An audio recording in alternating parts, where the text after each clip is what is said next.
semuanya, selamat datang kembali di channel dan bagus channel seputar tentang info bisnis, pendidikan, dan teknologi.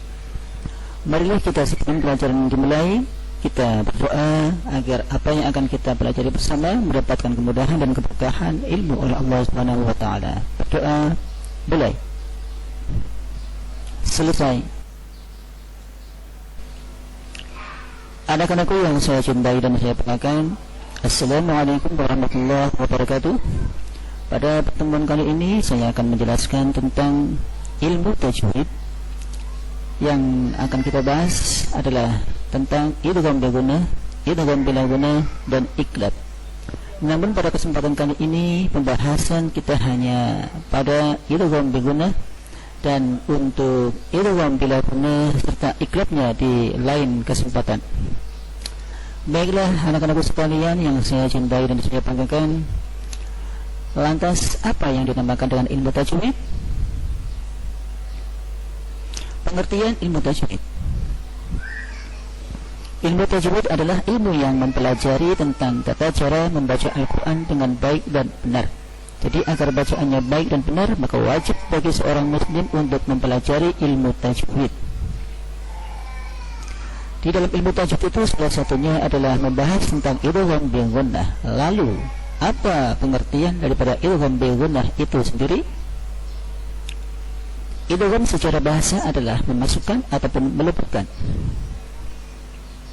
Sedangkan menurut istilah, memasukkan huruf yang satu ke dalam huruf yang lainnya, yakni memasukkan huruf nun mati atau tanwin ke dalam salah satu huruf yang ada di depannya.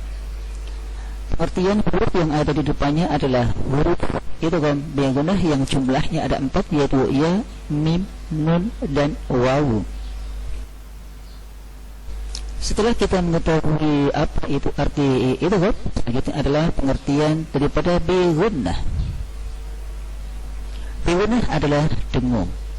Jadi pengertian secara lengkap daripada idgham bi gunnah adalah apabila ada nun mati atau tanwin bertemu dengan salah satu huruf idgham yang jumlahnya ada 4 huruf, yaitu ya, mim, nun, dan wawu, maka dinamakan idgham bi gunnah dan dibaca dengan dengung. Yang harus kita perhatikan adalah pada saat kita membaca idgham bi gunnah adalah dengan cara mendengung atau dengan cara memasukkan bacaan nun mati atau tanwin kepada huruf idgham bi gunnah yang ada di depannya sehingga menjadi satu ucapan seakan-akan satu huruf.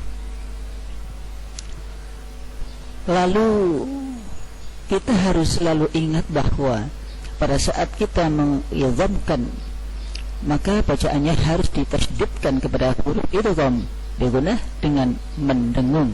Ini wajib yang perlu kita garis bawahi.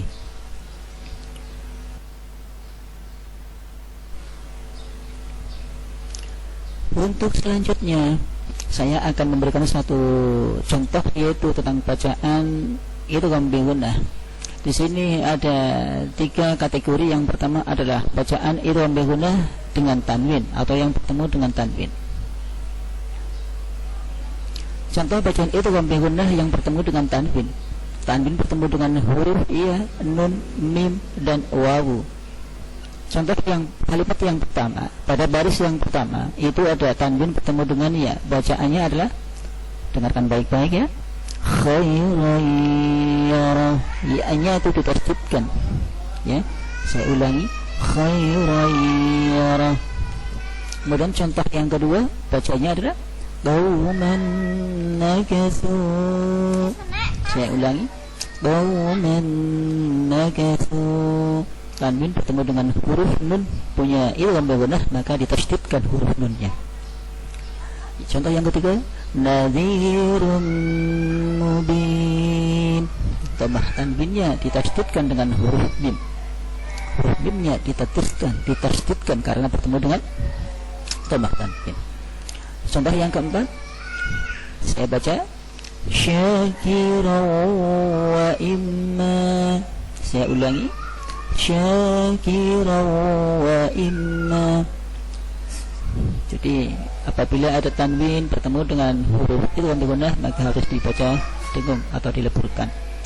Baiklah, untuk contoh yang kedua adalah yaitu tentang idgham bi gunnah yang bertemu dengan nun sukun atau nun mati. Contohnya adalah apabila ada nun mati bertemu dengan huruf idgham bi gunnah, salah satunya baik ia, nun, mim, dan wawu. Di situ ada contoh kalimat yang pertama, di baris yang pertama ada nun mati bertemu dengan huruf ya. Bagaimana cara membacanya? Sama seperti pada contoh yang pertama, yaitu dengan cara ditasydidkan, dengan cara ditasydidkan, dengan cara dileburkan. Contoh yang pertama bacanya adalah, dengarkan ya, wa may ya'mal. Contoh yang kedua, inna ta'ad. Contoh yang ketiga, mimma. Contoh yang keempat, miwali. Jelas ya untuk contoh-contoh bacaan itu kan berguna dengan nun mati ataupun dengan tanwin ya. Baik, untuk contoh yang ketiga. Contoh yang ketiga kali ini adalah contoh pengecualian, karena di dalam ilmu tajwid ada nun mati bertemu dengan huruf idgham bi gunnah, tetapi bacaannya bukan idgham bi gunnah. Ya. Pengecualiannya adalah ada bacaan nun sukun mati yang bertemu dengan salah satu huruf idgham bi gunnah.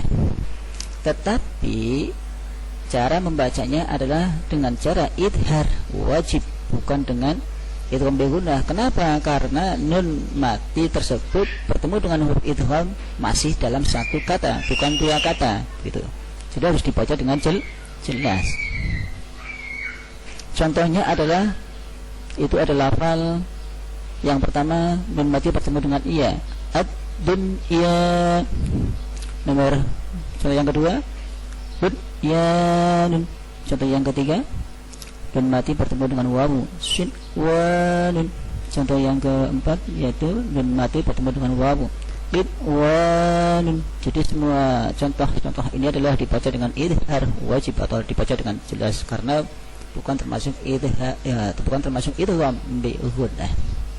Demikian pertemuan pada kali ini, sementara saya sudahi, dan tugas buat kalian semua, silakan nanti kalian buka Al-Quran, cari surah Al-Qari'ah, kemudian nanti dilihat surahnya, kemudian lakukan kegiatan, yaitu kalian cari apakah di dalam surah Al-Qari'ah itu sendiri ada bacaan-bacaan yang termasuk idgham bi gunnah ataupun idhar wajibnya.